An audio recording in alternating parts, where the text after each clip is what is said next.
Assalamualaikum warahmatullahi wabarakatuh. Selamat sore kepada saudara-saudara kita dari umat Kristiani. Alhamdulillahilladzi hadana lihada wa ma kunna linahtadiya laula an hadana Allah. Asyhadu an la ilaha illallah wahdahu la syarikalah wa asyhadu anna Muhammadan abduhu wa rasuluh sallallahu wa sallama alaihi wa ala alihi wa ashabihi wa mawalah, amma ba'd. Qala Allah tabaraka wa ta'ala fil Qur'anil Karim, a'udzu billahi minasy syaithanir rajim. Qul ya ahlal kitabi ta'alu ila kalimatin sawa'in bainana wa bainakum alla na'budu illa Allah wa la nusyrika bihi syai'a wa la yattakhidha ba'duna ba'dan arbaban min dunillah fa in tawallaw faqulu ashhadu bi anna muslimun. Shadaqallahul azim. Yang saya hormati semua pengurus Arimatea yang telah sukses menyelenggarakan dialog pada sore hari ini, saudara-saudaraku dari umat Kristiani, saya sangat kagum kepada beliau-beliau ini berani hadir di tengah-tengah komunitas muslim. Bapak Ibu tahu enggak kenapa beliau-beliau ini berani hadir di tengah-tengah umat Islam? Alasannya tidak lain karena beliau-beliau ini kan mantan muslim. Sedikit banyak beliau-beliau tahu jikalau agama Islam itu adalah rahmatan lil alamin.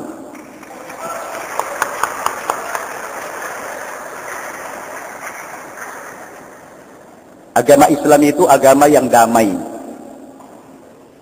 Sesuai dengan kata Nabi, al-muslimu man salimal muslimuna min lisanihi wa yadihi.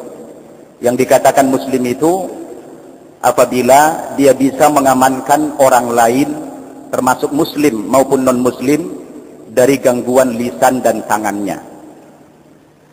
Jadi beliau tahu itu Islam agama yang damai, makanya berani hadir.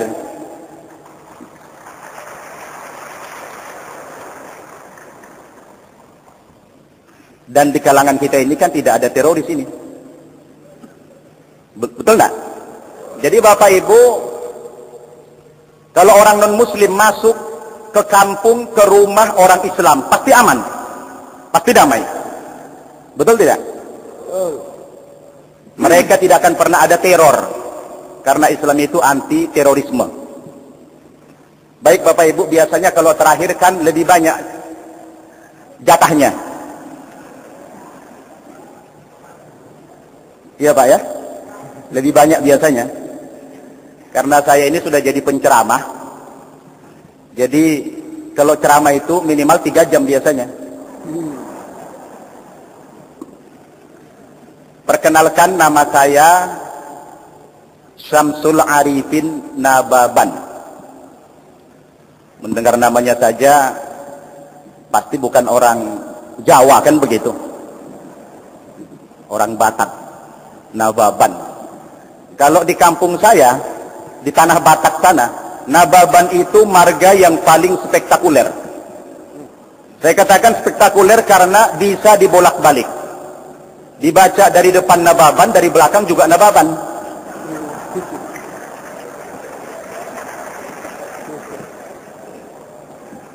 Itu nama muslimnya. Nama baptis saya cukup lumayan bagus juga. Bernard Nababan. Nababannya tidak boleh tinggal itu. Saya dilahirkan di daerah Tapanuli Utara, Sumatera Utara pada tanggal 10 November tahun 1966. Lahir dari lingkungan keluarga yang sangat taat beragama Kristen Protestan dari gereja HKBP. Saya katakan taat karena ayah saya itu aktivis gereja, ibu saya pun pembawa lagu-lagu kerohanian gereja. Tapi bukan lagu dangdut ya. Lagu-lagu kerohanian. Saya dibesarkan di lingkungan yang sangat disiplin beragama Kristen. Bapak Ibu tahu orang Batak itu sangat fanatik terhadap agamanya. Kami ada 7 orang bersaudara, saya anak yang ketiga. Dan saya akhirnya menjadi Muslim. Kemudian adik saya 2 orang saya Islamkan sekitar 3 tahun yang lalu.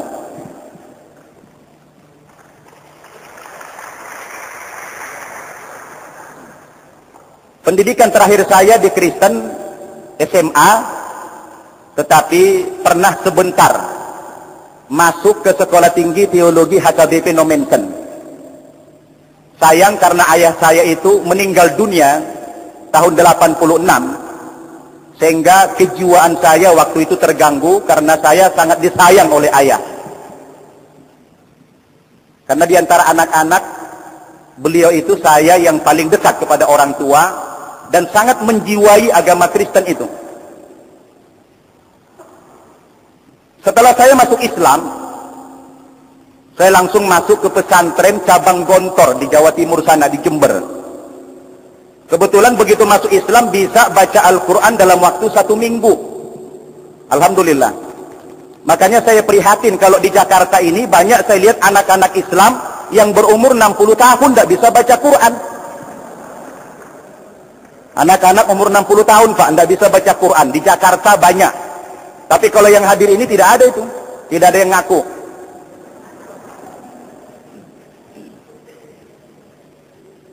Bapak Ibu, apa alasan saya yang paling prinsip? Kenapa meninggalkan agama nenek moyang saya? Yang sangat saya yakini kebenarannya waktu itu. Kalau Pak Intan Mokoginta tadi banyak terpengaruh ketika beliau mendalami Alkitab, sehingga Alkitab itu merupakan sumber hidayah bagi beliau menjadi Muslim. Kalau saya sebaliknya, ayah saya itu kan dulu punya Al-Quran terjemahan Departemen Agama. Kalau Al-Quran Departemen Agama itu beda dengan Al-Quran dari Arab. Kalau dari Arab kan dari kanan ke kiri. Kalau yang Departemen Agama dari kiri ke kanan. Jadi surat Al-Baqarah itu berada di sebelah kiri. Seperti buku biasa. Beda dengan Al-Quran dari Arab. Jadi saya terbayang ada cerita teman berangkat haji. Dia beli pakaian. Tulisannya dijamin tidak luntur. Ketika dia pulang ke hotel luntur, dia protes si Arab itu. Apakah tidak? Ente kan orang Indonesia. Orang Indonesia kan baca dari kiri ke kanan dijamin tidak luntur. Kami kan orang Arab dari kanan ke kiri. Luntur tidak dijamin. Kata orang Arab tadi. Kebetulan Al-Quran yang ditinggalkan ayah itu Al-Quran Departemen Agama. Dari kiri ke kanan. Lalu Al-Quran yang terjemahan Departemen Agama itu saya baca. Sangat berhati-hati apa sebenarnya kandungan daripada Al-Quran itu. Bapak Ibu, ketika saya buka awal-awal Al-Quran dari sebelah kiri, tentunya surat Al-Baqarah itu, saya di awal surat Al-Baqarah saja sudah dikejutkan. Sudah dikejutkan oleh bunyi ayat. Kalau dulu terjemahannya saja yang saya tahu. Tapi kalau sekarang alhamdulillah Arabnya udah tahu saya. Bunyinya begini. Fawailul lilladzina yaktubuna alkitaba biaydihim. Thumma yaquluna hadza min indillah liyashtaru bihi thamanan qalila. Peringatan juga rupanya ini. Fawailul lahum mimma katabat aydihim wa wailul lahum mimma yaksibun. Terjemahannya begini.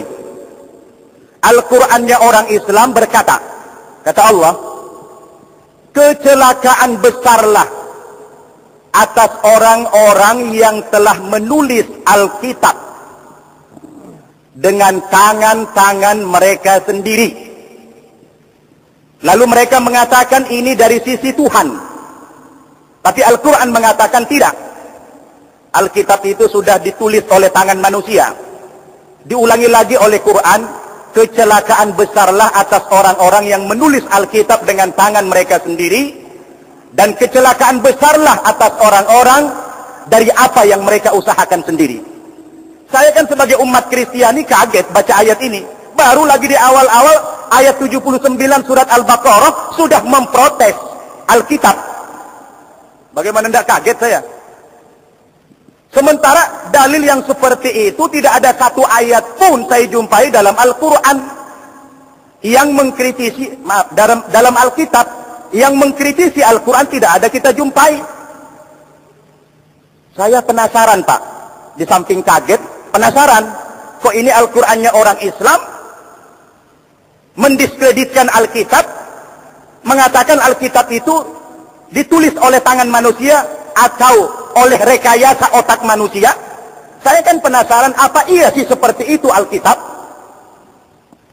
Bapak Ibu, makin penasaran saya baca, masuk ke surat Ali Imran, banyak cerita tentang Nabi Isa. Masuk lagi ke surat An-Nisa, Al-Quran malah memberikan pembelaan kepada Nabi Isa.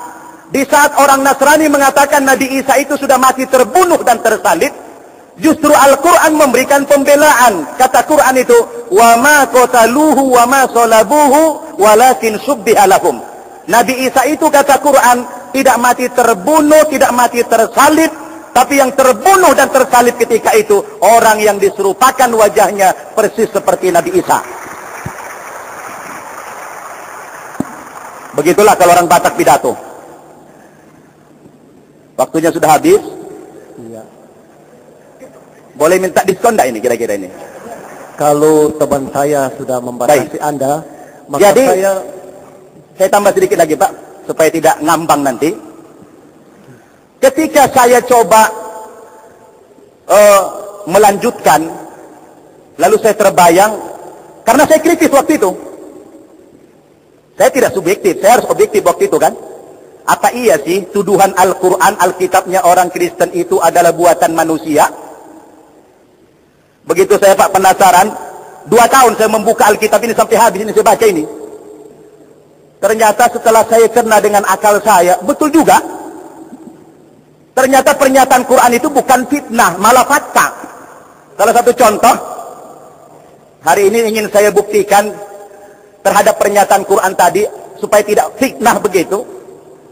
Ada dimasukkan syair-syair di dalam Alkitab yang bagian daripada kitab suci. Misalnya saya bacakan yang paling indah saja, berbicara tentang kenikmatan cinta. Betapa cantik, betapa jelita engkau, hai tercinta di antara segala yang disenangi. Sosok tubuhmu seumpama pohon korma, dan buah dadamu gugusannya. Kataku, aku ingin memanjat pohon korma itu, dan memegang gugusan-gugusannya. Kiranya buah dadamu seperti gugusan anggur, dan napas hidungmu seperti buah apel. Kata-katamu manis bagaikan anggur. Saya tanya itu pendeta, Pak, kenapa Alkitab kita bicara buah dada terlalu vulgar? Apa tidak ada istilah yang lain? Kata pendeta, Pak, biarin aja nababan, supaya beda mana buah dada, mana buah rambutan, katanya. Oke. Ini susah ini kalau jadi memotong terakhir, karena ini sudah merupakan bukti, akhirnya saya pun ikhlas. Ikhlas saya meninggalkan agama Kristen, panjang sebenarnya, tapi karena sudah di-cut ini, saya minta tadi 30 menit. Akhirnya saya mengikrarkan 2 kalimat syahadat tanpa sedikit pun ragu terhadap agama Islam itu. Ya, tidak ada secuil pun. Akhirnya alhamdulillah, saya pun sekarang menjadi muslim yang baik insya Allah, dan saya telah mengislamkan 200 orang lebih. Wah, lu. Iya. Baik. Kenapa ada koreksi Al-Quran terhadap Alkitab? Dan tidak sebaliknya. Karena Al-Quran itu datang yang terakhir. Lebih awal itu Alkitab. Sehingga Alkitab tidak mungkin mengoreksi Al-Quran, sebab Al-Qurannya belum ada.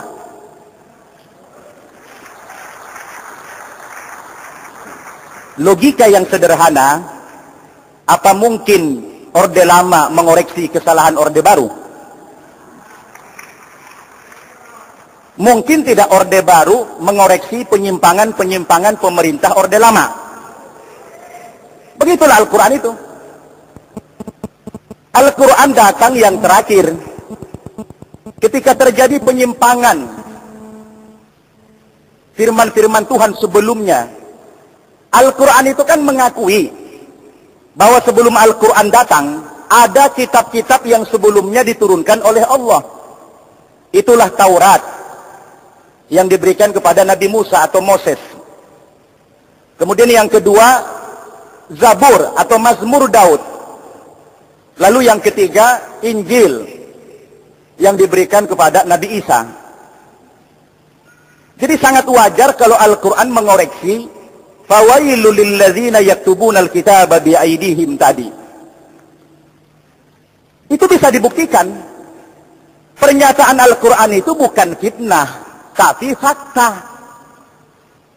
Anda terima tidak itu? Tadi saya bacakan ayat-ayat yang lucu, belum dikomentari juga.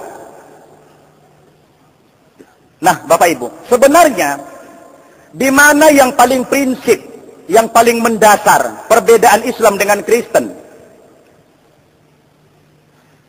Sudut pandang kita yang berbeda hanya persoalan Yesus sebenarnya. Itulah akar persoalan yang paling mendasar. Bahwa dalam pandangan orang Kristen, Yesus itu adalah Tuhan atau anak Tuhan. Sementara dalam agama Islam, Yesus itu dimuliakan. Bahkan tidak sah imannya orang Islam kalau tidak beriman kepada salah seorang nabi itu. Tidak sah imannya orang Islam kalau tidak beriman kepada Yesus sebagai nabi. La nufarriqu baina ahadim min rusuli wa qalu sami'na wa ata'na ghufranaka rabbana wa ilaikal masir. Kita tidak pernah membeda-bedakan para nabi dan rasul itu. Perbedaannya, orang Kristen menganggap Yesus itu Tuhan. Orang Islam mengatakan dia nabi. Kan begitu? Nah pertanyaannya, kalau memang Yesus itu Tuhan, sejak kapan Yesus itu menjadi Tuhan? Karena di waktu lahir tidak Tuhan dia. Terus terang, Yesus waktu lahir tidak Tuhan dia. Di waktu masa kanak-kanak tidak pernah jadi Tuhan. Tidak ada seorang murid yang mengatakan dia Tuhan. Aneh ketika Yesus sudah mati menurut versi Kristen, oleh Paulus dan teman-temannya yang lain menganggap mendaulat bahwa Yesus itu adalah Tuhan. Ini kan lucu ini. Sehingga Yesus itu dibingkai termasuk salah satu dari unsur ketuhanan yang disebut dengan Trinitas. Tuhan Bapa, Tuhan Anak, dan Roh Kudus. Untuk memudahkan orang lain memahami Trinitas itu, disederhanakan. Apakah Tuhan orang Kristen 3? Ternyata 1. Cuma beda sebutan. Maka dirubah menjadi Tritunggal. Ya, Tritunggal. 3 dalam sebutan, oknumnya tetap 1. Supaya lebih sederhana lagi, dirubah menjadi 3 in 1. Jadi diibaratkan seperti kopi Torabika lah begitu. Supaya disederhanakan. Bapak Ibu, kita bicara kepada fakta, ini kan Alkitab. Pada saat Quran mengoreksi, wajar kan? Dan ada buktinya. Tidak ada di dalam Alkitab ini muncul keterangan dari Yesus bahwa dirinya Tuhan. Mungkin Pak Pendeta tahu, kalau dibuka Injil Markus pasal 12 ayat 28 sampai 29, di mana ketika orang Saduki datang menghadap Yesus dan bersoal jawab, mereka bertanya, hukum manakah yang paling utama? Jawab Yesus, dengarlah hai orang Israel, bahwasannya Tuhan Allah kita, Tuhan itu Esa. Kita ini kan jamak, bukan tunggal. Tentunya kalau sudah kita, yang bertanya sama yang ditanya sama-sama kita di situ. Yesus juga kita.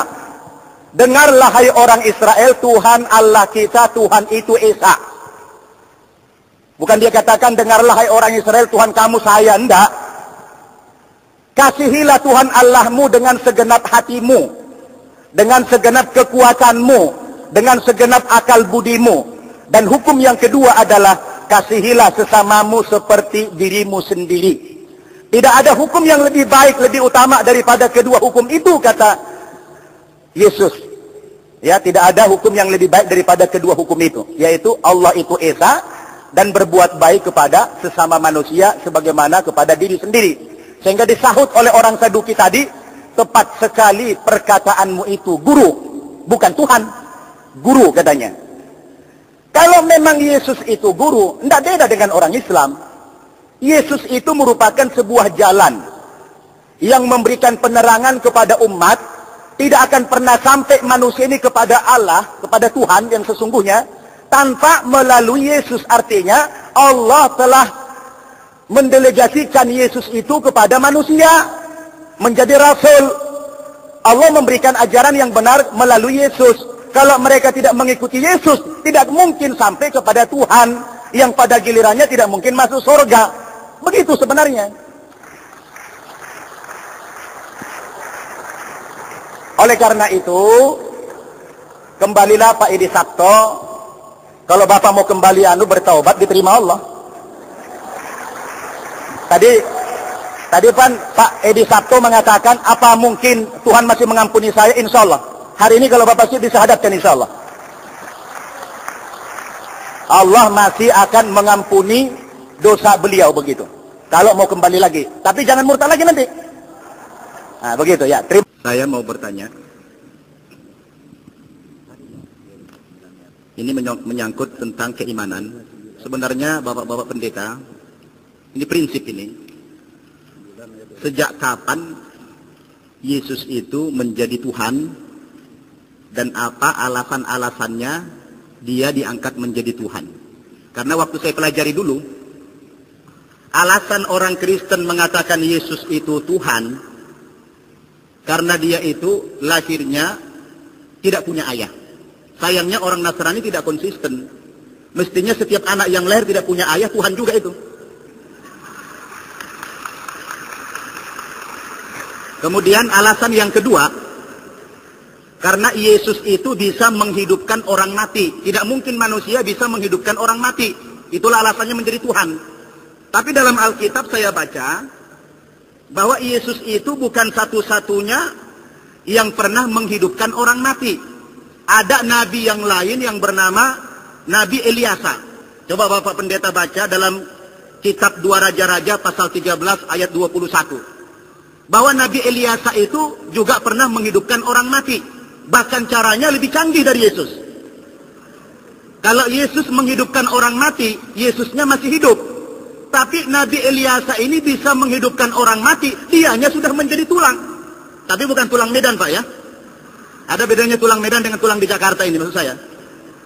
Jadi pertanyaannya, kalau cuma itu alasannya, orang Nasrani mengatakan, lalu Yesus dianggap sebagai Tuhan karena menghidupkan orang mati, orang Kristen itu keliru memahami makna mukjizat. Padahal mukjizat itu dalam bahasa Arab artinya alladzi kharijun minal adah. Sesuatu yang keluar dari hukum adat, keluar dari hukum alam, keluar dari sunnatullah. Dan itu diberikan Allah kepada para nabi dan rasul yang bersangkutan sebagai bukti ketika diperlukan bahwa orang yang bersangkutan itu adalah rasul, utusan Allah. Jadi tolong dijawab pertanyaan saya, sejak kapan dan apa alasannya dia menjadi Tuhan? Terima kasih. Terima kasih. Terima kasih untuk aplaus, karena makin hari makin bagus. Saya ingin membacakan Yohanes pasal 1 ayat 1 dan 14. Kemudian Yohanes pasal 10 ayat 30. Pada mulanya adalah firman. Firman itu bersama-sama dengan Allah. Dan firman itu adalah Allah. Ayat 14. Firman itu telah menjadi manusia dan diam di antara kita. Dan kita telah melihat kemuliaannya, yaitu kemuliaan yang diberikan kepadanya sebagai anak tunggal Bapa penuh kasih karunia. Kemudian kita akan membaca di dalam Yohanes pasal 10 ayat yang ke-30.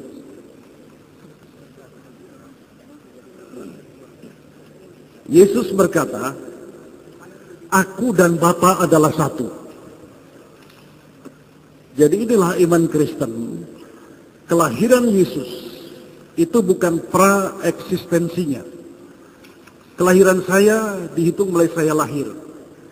Tapi kelahiran Yesus atau Isa, Maulid Isa al-Masih alaihi salam itu bukan pra-eksistensinya, karena sebelum menjadi manusia, dia itu adalah firman, atau sabda, atau logos, atau kalimah. Nah, firman ini turun ke dalam dunia, nurul ke dalam dunia, dan firman ini menjadi manusia dalam konteks sejarah manusia.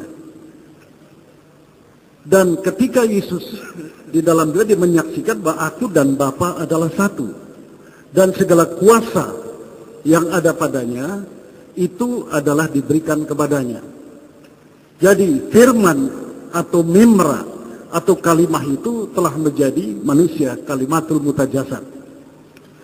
Dan kuasa surgawi dan kuasa duniawi itu ada di dalam tangan Yesus Kristus, yang sebelumnya adalah firman, dan firman bersama-sama dengan Allah. Itu adalah satu misi Allah untuk penebusan Allah kepada umat manusia di dalam konteks sejarah manusia. Terima kasih. Jadi dengan dalil ini Pak Muhammad Fattah mengakui Yesus itu adalah Tuhan. Dengan dalil tadi, pada mulanya adalah firman, firman itu bersama-sama dengan Allah, dan firman itu adalah Allah. Dalam teologi Kristiani, firman diartikan sebagai manusia, firman yang hidup atau manusia. Karena dalam ayat 14 ini dipertegas, firman itu telah menjadi manusia. Dengan demikian dari dalil ini, di dalam diri Yesus itu ada unsur ketuhanan. Kan begitu. Dari segi redaksi ayat ini saja pun sudah janggal, Pak. Pada mulanya adalah firman. Berarti Yesus. Pada mulanya adalah Yesus. Yesus itu bersama-sama dengan Allah. Bersama-sama. Dan Yesus itu adalah Allah. Bagaimana mungkin bisa diterima oleh akal? Tadinya berpisah. Kemudian bersama-sama, lalu menyatu. Sungguh aneh ayat ini sebenarnya.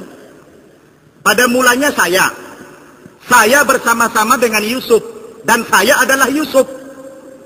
Ini saya pikir lebih bingung lagi. Oke, itu menyangkut keyakinan Bapak, tapi harus lebih ilmiah sebenarnya. Karena begini, kalau memang Yesus itu Tuhan, kenapa di dalam Injil Markus dia tidak tahu kapan hari kiamat terjadi? Apa ada Tuhan tidak tahu kiamat kapan terjadi? Jadi ini perlu dipertanyakan, Pak. Coba Bapak tanya kepada pendeta yang lebih tinggi lagi. Apa iya seorang Tuhan ya tidak tahu kapan hari kiamat terjadi? Padahal yang membuat kiamat itu dia. Kok dia tidak tahu kapan terjadi?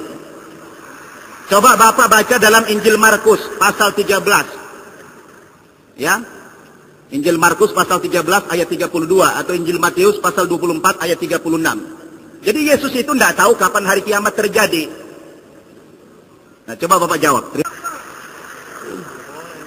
Saya akan membacakan satu ayat di dalam 2 Timotius pasal 3 ayat yang ke-16. 2 Timotius 3 ayat yang ke-16. Hanya permasalahannya di sini kan, ini kan surat Paulus kepada Timotius yang untuk seberapa jauh ini tidak welcome bagi saudara. Segala tulisan yang diilhamkan Allah memang bermanfaat untuk mengajar, untuk menyatakan kesalahan, untuk memperbaiki kelakuan, dan untuk mendidik orang dalam kebenaran. Dengan demikian, tiap-tiap manusia kepunyaan Allah diperlengkapi untuk setiap perbuatan baik. Jadi meskipun inilah tulisan Paulus kepada Timotius, terpaksa saya harus menjawabnya, segala firman, segala tulisan yang diilhamkan Allah. Yang kedua, ketika Yesus di kayu salib, Saudara mengatakan mengapa dia tidak bisa menolong dirinya sendiri kalau dia Tuhan. Dalam kapasitas ini, saya ingin membacakan satu ayat lagi di dalam Filipi pasal 2. Filipi pasal 2, supaya kita mengetahui bagaimana siapa yang di kayu salib ini. Filipi pasal 2, dan ini ayat saya imani meskipun mungkin saudara tidak berkenan. Pasal 2 ayat yang ke-8, dan dalam keadaan sebagai manusia, ia telah merendahkan dirinya dan taat sampai mati, bahkan sampai mati di kayu salib. Dalam keadaannya sebagai manusia, bukan sebagai Tuhan, karena kehadiran Yesus di dalam dunia itu membawa misi untuk penebusan, yaitu bagi orang-orang yang berdosa. Jadi pada waktu putus napas, itu segala dosa manusia di dunia itu ditumplekkan kepada dia. Dan Bapa di sorga atau Allah itu tidak mau melihat dosa. Harus ada risikonya. Maka itu Yesus berkata, Eli, Eli lama sabachthani. Tetapi setelah Yesus mengucapkan putus nafas, dia harus menggantikan dosa-dosa atau manusia yang seharusnya harus dihukum, ditanggung sendirinya. Tetapi karena Yesus itu suci juga menurut Al-Quran dalam surat Maryam 19, maka ketiga hari telah wafat dia dibangkitkan kembali, karena bumi tidak mungkin akan menutup dia sebagai orang yang suci. Itulah argumentasi yang bisa saya sampaikan. Terima kasih. Sebenarnya Pak Muhammad Fattah, Pak Pendeta, semua dalil-dalil yang Bapak kemukakan itu tentang ketuhanan Yesus adalah mengacu kepada surat-surat kiriman Paulus kepada jemaat-jemaatnya di daerah yang berbeda-beda. Sementara kita baca dalam Kisah Para Rasul, bagaimana kesaksian Paulus itu dia bertaubat. 3 kali dia memberikan kesaksian dalam Kisah Para Rasul. Bapak bisa buka nanti Kisah Para Rasul pasal 9, Kisah Para Rasul pasal 22, dan Kisah Para Rasul pasal 26. 3 kali Paulus itu memberikan kesaksian bahwa dia bertaubat dan sudah bertemu Yesus. 3-tiganya tidak ada yang akurat satupun.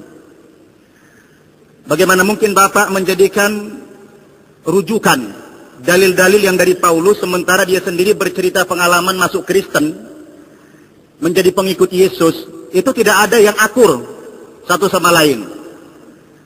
Saya ada membaca salah satu buku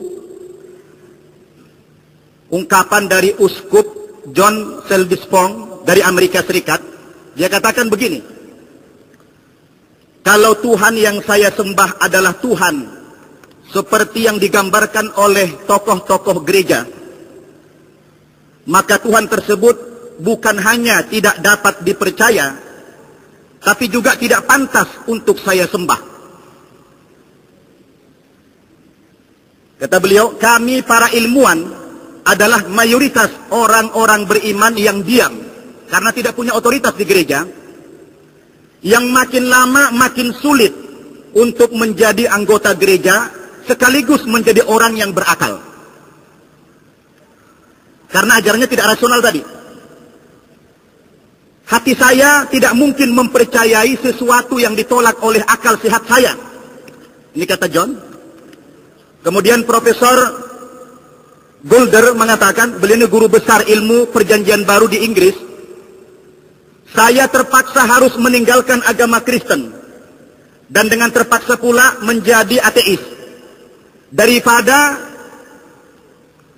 menyembah Tuhan seperti Yesus yang sedemikian kecil untuk menjadi Tuhanku dan Tuhan alam semesta ini. Jadi Bapak Pendeta bayangkan seorang uskup, dia menyatakan yang seperti ini karena dia sudah sangat meragukan eksistensi ketuhanan Yesus itu sendiri. Oleh karena itu, kami menganggap bahwa dalil yang Bapak kemukakan tadi harus Bapak kembali mempertanyakan kapasitas Paulus itu sendiri, yang dia adalah orang yang pelin-pelan dalam memberikan kesaksian itu. Terima kasih. Karena kita mendekati akhir pertemuan kita dan waktu tinggal 6-7 menit, tapi kita perpanjang sampai 10 menit untuk memberikan waktu masing-masing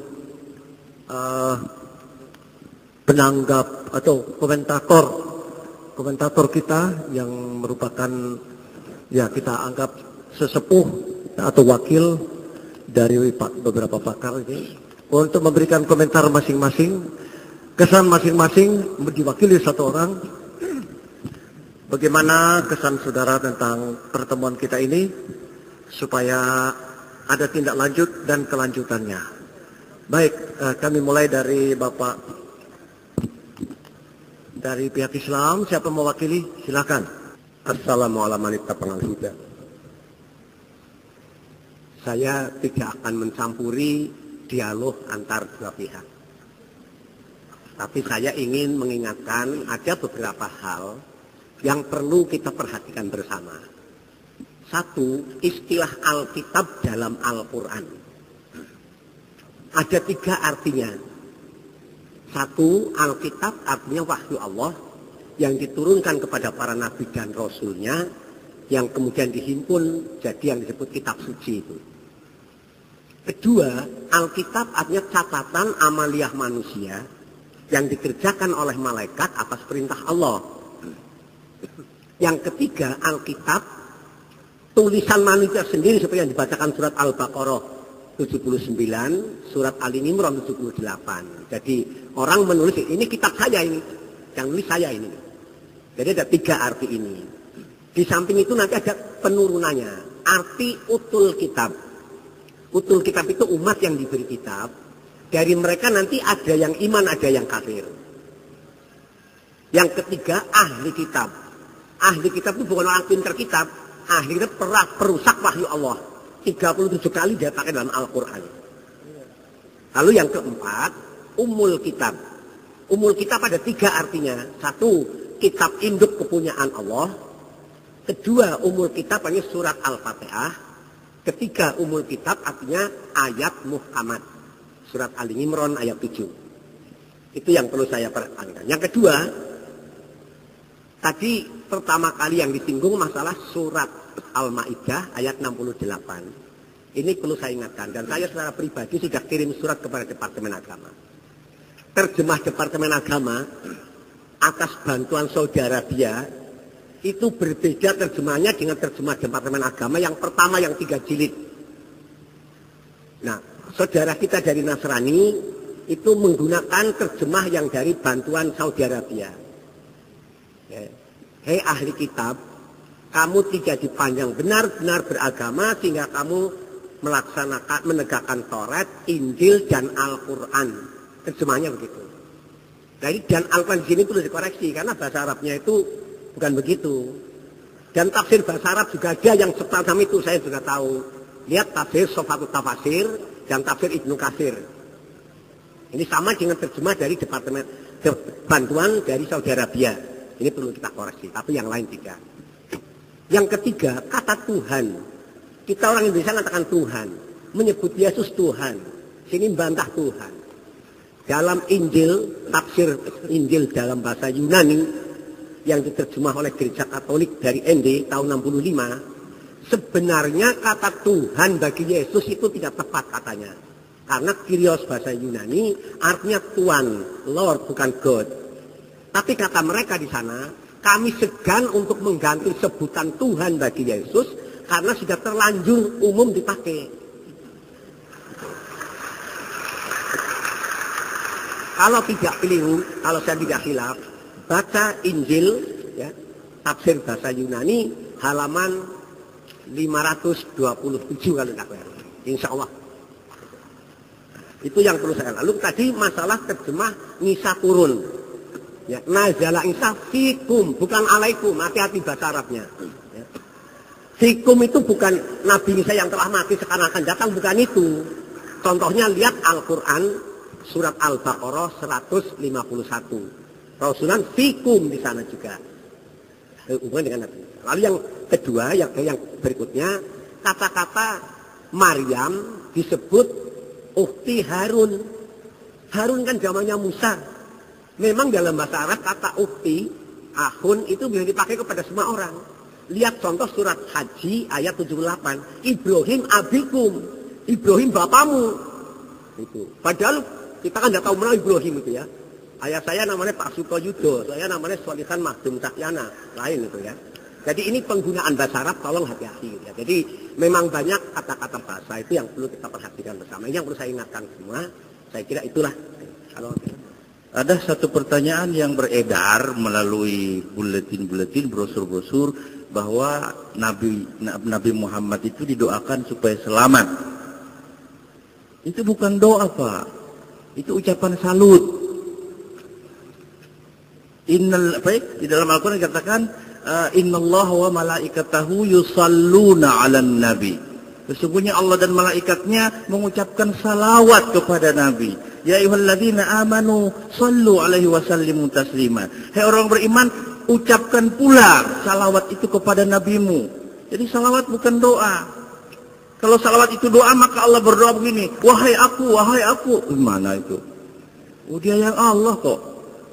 Kemudian itu bisa ditemukan dalam doa Bapak kami. Jadi Bapak harus teliti lagi membaca Bible. Doa Bapak kami begini. Makanya oleh sebab itu maka berdoalah demikian. Bapa kami yang di sorga, dikuduskanlah namamu. Itu bukan doa, itu salut kepada Allah. Kalau dipahami dengan doa, waduh, celaka Pak. Bapa kami yang di sorga, dikuduskanlah namamu. Berarti sekarang kau belum kudus. Nanti setelah dikabulkan doa ini baru kamu jadi kudus. Nah, kalau begitu Tuhan najis dong. Na'udzubillah min dzalik. Jadi banyak pemahaman yang ini, makanya saya minta waktu benar-benar ya bagi saudara saya yang muslim, muslimah, ini jawabannya terdapat dalam Alkitab ini. Ya, bukan dalam Quran, tapi dalam Alkitab ini. Jadi mari kita hormati itu Nabi, bukan ya Allah selamatkanlah Nabi Muhammad, bukan. Itu ucapan selamat, salam. Saya ketemu dengan Bapak, selamat Pak. Itu salam. Jadi itu ya Pak ya. Jadi sebenarnya persoalannya mudah, tapi kadang-kadang dipersulit-sulit gitu loh. Assalamualaikum warahmatullahi wabarakatuh.